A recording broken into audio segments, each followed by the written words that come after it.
Hai para biologers, kita bertemu lagi. Kali ini kita akan belajar tentang alat atau organ peredaran darah, yaitu yang terdiri dari jantung dan pembuluh darah. Nah, teman-teman mungkin sudah pernah mendengar atau sudah mengetahui bahwasanya jantung manusia itu merupakan organ yang berperan penting sebagai pompa darah di dalam tubuh kita dan letaknya adalah di rongga dada sebelah kiri. Nah, teman-teman, kinerja jantung ini tidak dipengaruhi oleh perintah atau keinginan kita.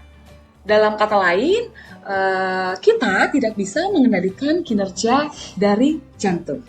Nah, organ jantung itu, teman-teman, dilapisi oleh suatu membran yang bernama membran perikardium. Oke, jadi membran yang melapisi jantung namanya perikardium. Nah, teman-teman, jantung itu terdiri atau jantung manusia terdiri dari 4 ruang, yaitu ada serambi kanan atau atrium kanan, kemudian serambi kiri atau atrium kiri, bilik kanan atau ventricle kanan, bilik kiri atau ventricle kiri. Apa sih fungsi dari masing-masing ruang jantung ini? Yang pertama, serambi kanan itu berperan untuk menerima darah yang mengandung karbon dioksida, tentunya yang berasal dari seluruh tubuh. Kemudian, serambi kiri perannya adalah untuk menerima darah yang mengandung oksigen atau O2 yang berasal dari paru-paru.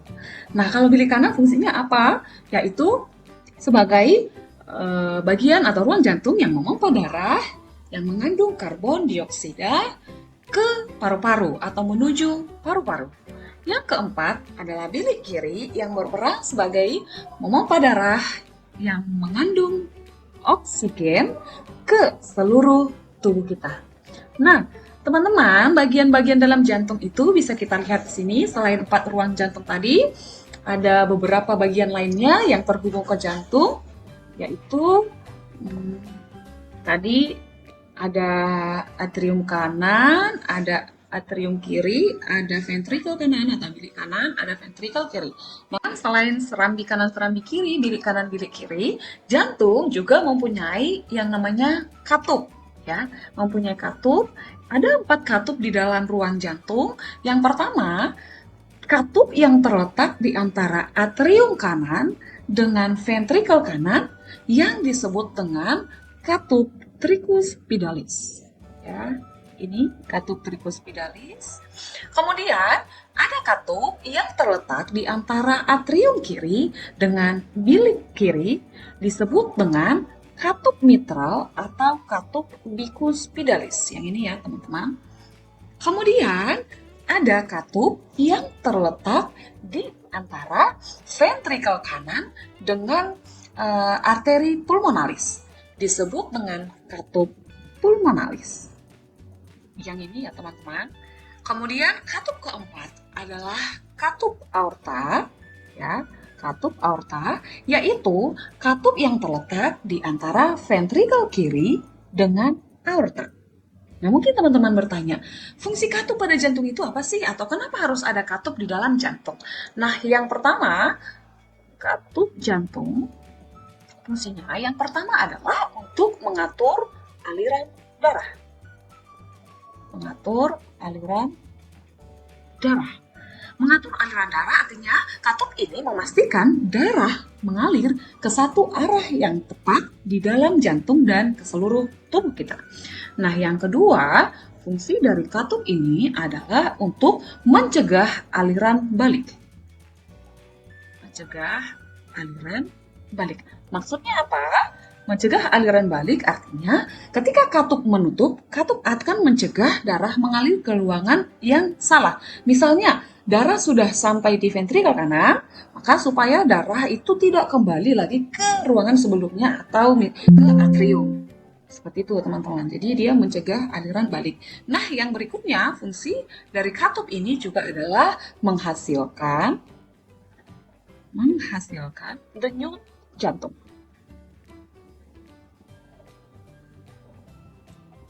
Jadi suara detak jantung yang teman-teman rasakan atau yang kita dengar adalah hasil dari katup yang membuka dan menutup. Itu dia 4 katup yang ada di dalam jantung. Lanjut ke bagian-bagian jantung yang lainnya, saya jelasin dulu mengenai pembuluh darah ya. Pembuluh darah kita terdiri dari pembuluh nadi atau arteri yang berperan untuk mengalirkan darah dari jantung ke seluruh tubuh. Kemudian ada pembuluh balik atau vena yang berperan untuk mengangkut darah dari seluruh organ tubuh menuju ke jantung. Jadi jelas ya teman-teman perbedaan dari fungsinya antara arteri dan vena. Kemudian ada pembuluh kapiler, yaitu pembuluh yang menghubungkan antara pembuluh arteri dengan pembuluh vena. Nah, pembuluh balik yang langsung berhubungan dengan jantung ada dua, atau vena yang berhubungan dengan jantung itu ada dua, yaitu ada vena pulmonalis dan ada vena cava. Vena pulmonalis, ingat ya teman-teman, pulmo itu nama lain dari paru-paru. Jadi vena pulmonalis itu vena yang mengangkut darah yang kaya oksigen dari paru-paru masuk ke serambi kiri tadi. Kemudian vena cava mengangkut darah yang kaya akan karbon dioksida ke serambi kanan. Itu perbedaan fungsinya. Vena cava ada dua. Kita lihat di sini teman-teman. Tadi kan kita sudah tahu bahwasanya vena cava itu berperan untuk mengangkut darah yang kaya CO2 ke serambi kanan. Kita lihat di bagian jantung yang tadi teman-teman. Nah, di sini ada vena cava inferior. Kemudian di atas ada vena cava superior. Jadi mereka sama-sama vena cava. Nah, vena tadi membawa darah ke serambi kanan, ya. Bedanya apa antara inferior dan superior? Kalau vena cava inferior itu membawa darah yang kaya akan karbon dioksida dari tubuh bagian bawah menuju ke atrium kanan atau serambi kanan. Kalau vena cava superior itu membawa darah yang mengandung karbon dioksida, sisa metabolisme dari tubuh menuju ke serambi kanan. Jadi mereka sama-sama membawa darah mengandung karbon dioksida menuju ke serambi kanan. Hanya bedanya ada dari tubuh bagian atas dan ada dari tubuh bagian bawah. Nah, kemudian di sini teman-teman ada pembuluh darah yang disebut dengan arteri pulmonalis. Ya. Tadi saya sudah sampaikan bahwasanya pulmo itu adalah nama lain dari paru-paru. Nah, pembuluh atau arteri pulmonalis ini, di sini ada arteri pulmonalis kanan, di sini ada arteri pulmonalis kiri. Perannya adalah membawa darah dari bilik kanan menuju ke paru-paru, baik paru-paru kanan atau paru-paru kiri. Jadi arteri pulmonalis ini membawa darah dari bilik kanan menuju paru-paru.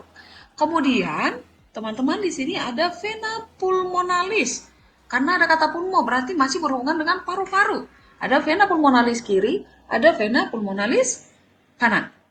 Nah, peran vena pulmonalis ini adalah membawa darah yang kaya akan oksigen. Karena dia sudah berasal dari paru-paru, sudah terjadi difusi antar gas antara CO2 dan O2. Oksigen diikat, kemudian dibawa oleh vena pulmonalis kanan dan kiri menuju ke atrium atau serambi kiri. Jadi dari vena pulmonalis kiri, dari vena pulmonalis kanan darah dibawa ke serambi kiri. Itu dia teman-teman bagian dari jantung. Oh ya, yang terakhir ada pembuluh besar, aorta. Aorta itu pembuluh arteri paling besar yang berperan untuk memompa darah dari bilik kiri, tentunya sudah kaya akan oksigen, menuju ke seluruh tubuh atau mengedarkan darah yang kaya oksigen dari ventrikel kiri atau bilik kiri ke seluruh tubuh. Itu dia bagian-bagian dalam dari jantung. Teman mungkin sekarang bertanya, bagaimana proses peredaran darah di dalam tubuh manusia? Atau bagaimana sih tahapan-tahapan proses peredaran darah di dalam tubuh manusia? Sekarang kita akan belajar mengenai proses tersebut ya teman-teman.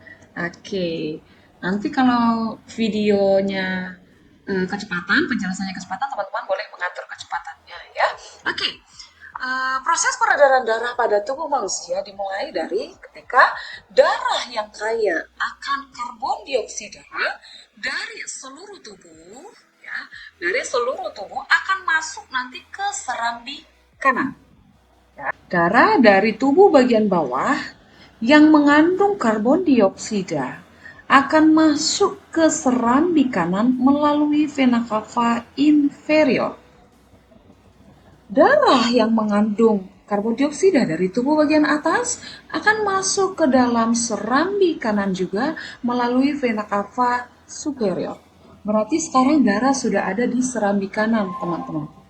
Nah, dari serambi kanan, selanjutnya akan didorong masuk ke bilik kanan. Kemudian melalui katup pulmonalis, ya, melalui katup pulmonalis, darah akan diedarkan masuk ke dalam paru-paru kiri dan paru-paru kanan. Ya. Di sini tadi ada katup pulmonalis, maka darah ini didorong masuk ke paru-paru kanan dan paru-paru kiri melalui arteri yang bernama arteri pulmonalis. Ya. Tadi sudah kita belajar mengenai arteri pulmonalis. Oke. Jadi dia melewati katup pulmonalis, kemudian melewati arteri pulmonalis masuk ke paru-paru. Sesampainya di paru-paru, ya, melalui pembuluh-pembuluh kecil, darah akan mengelilingi kantong udara di paru-paru untuk menyerap yang namanya oksigen dan melepaskan karbon dioksida yang dibawa tadi. Ya, jadi di dalam paru-paru darah akan mengikat oksigen dan melepaskan karbon dioksida yang dibawa tadi. Terjadi difusi atau pertukaran gas. Nah, sekarang berarti darahnya sudah mengandung banyak oksigen. Nah, darah yang mengandung banyak oksigen ini dibawa masuk ke dalam serambi kiri melalui vena pulmonalis. Begitu juga dengan paru-paru kanan. Darah yang sudah mengandung atau mengikat oksigen tadi dibawa masuk ke dalam serambi kiri melalui vena pulmonalis. Nah, berarti di serambi kiri darahnya sudah kaya akan oksigen, kemudian dibawa masuk ke bilik kiri atau diedarkan ke bilik kiri.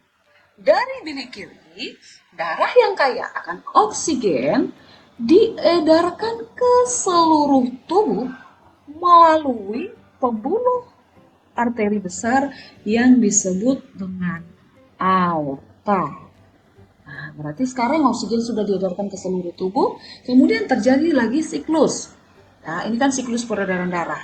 Oksigen sudah diedarkan, kemudian CO2 sisa metabolisme dibawa lagi masuk ke serambi kanan, kemudian terjadi lagi proses dari awal seperti yang sudah saya jelaskan tadi. Mungkin pernah teman-teman mendengar bahwa peredaran darah manusia disebut sebagai peredaran darah ganda dan tertutup. Kenapa dikatakan peredaran darah ganda? Karena memang darah melewati jantung itu sebanyak 2 kali. Ya, sedangkan dikatakan peredaran darah tertutup karena darah itu memang dialirkan dari dan ke seluruh tubuh melalui pembuluh darah. Jadi darah itu mengalir di dalam suatu pembuluh, ya, sehingga disebut dia peredaran darah tertutup. Nah, tadi dikatakan peredaran darah ganda yaitu melewati jantung sebanyak 2 kali, ya, sehingga peredaran darah manusia terdiri dari peredaran darah besar dan peredaran darah kecil.